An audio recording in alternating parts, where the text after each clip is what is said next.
Hey there, friends and followers. This week's video is aimed towards my fellow realtor colleagues and highlighted an item none other than the Realtor Car Survival Kit. Hang out for the next couple of minutes to find out a little bit of what this item entails and how it might help you.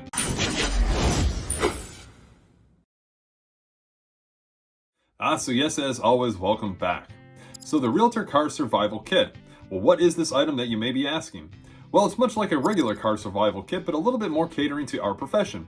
Just like you may have a container with things like a tire pressure gauge, jumper cables, a tire iron, and batteries, there's certain things that are good to have on hand that you don't know you need them until you need them and you don't have them. There's many a days in this line of work where it seems like we live out of our car as realtors, and being prepared and equipped can save you a ton of frustration and make it seem like you've thought of everything for every occasion if in the event of a slight mishap that comes up or something is needed for either you or your customer. Let's take a look at a handful of items that would be good to keep stashed in your trunk or rear storage compartment of your vehicle. Up first is extra pens and paper.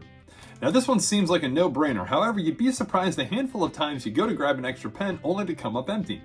The pens are great to have on hand if in the event you are going old school and need to write up a contract by hand, or let's say you're out door knocking and you need someone to ink a listing agreement right then and there. You'll definitely be happy that you had a few extra on hand.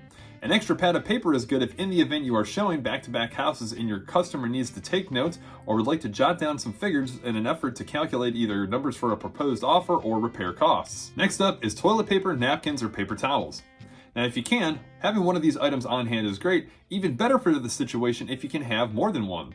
Sometimes you'll find yourself in a predicament where you'll need to sop up a spill or more importantly use the bathroom. And while bathrooms and running water are generally present, less common is the toilet paper, especially in vacant homes or if you guys are out in a rural setting. Another great item to keep stashed away is extra masks and gloves. Now, whether you're showing properties to a buyer or drop suddenly in on a for sale by owner, it's always good to keep an extra set of masks and gloves handy if in the event you need to not only don one for yourself, but maybe your plus one or two that you have with you depending on the situation. I have found that these can come especially handy when touring 55 plus or communities for older folks.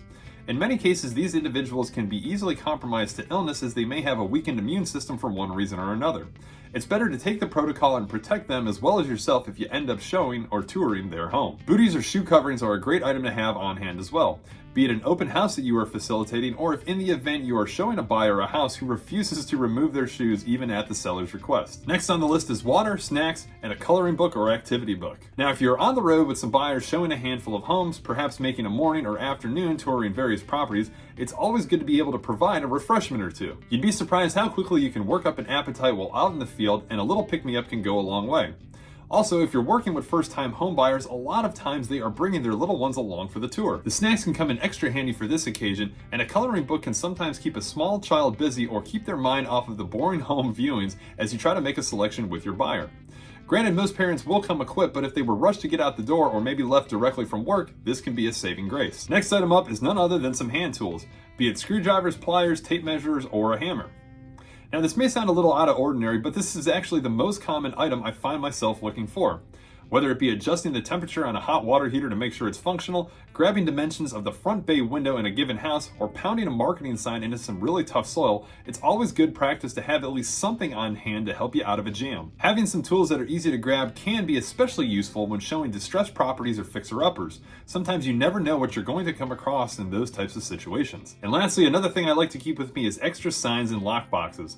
Now the world of real estate can sometimes be impromptu, and in some cases it greatly helps to have an extra sign and lockbox if in the event you come into a contact with a seller who is ready to literally list their house right then and there. Trust me on this one, it only takes one occasion where you have to repeat a 30-minute drive out to a seller's house with these items because you didn't have them on hand to never make that mistake again. Given the fast-paced nature of the real estate profession, carrying around some of these essential emergency tools is definitely a necessity. Most cases, you probably won't have time to run up to Ace Hardware 5 minutes before an open house is set to start so you can change a light bulb, or to the nearest 7-Eleven to pick up items that were needed in lieu of a showing on the spot. Keep these items close by in your mobile office, otherwise known as your car. Well, there you have it, friends. That is a couple of items to keep in your Realtor Car Survival Kit. Now, if you are a fellow realtor watching and you've ever run into a situation where one of these has helped you out, or if you're just an everyday Joe and you've been on a showing or amidst a listing appointment where something like this could have helped, definitely comment below. Let me know. I'd love to hear whatever crazy story you guys might have. Be sure to slide over to the page, give it a like and subscribe to stay up to date when great realtor information, amongst much other info, is released. As always, thanks for tuning in and checking out the videos, and we'll catch you guys on the next.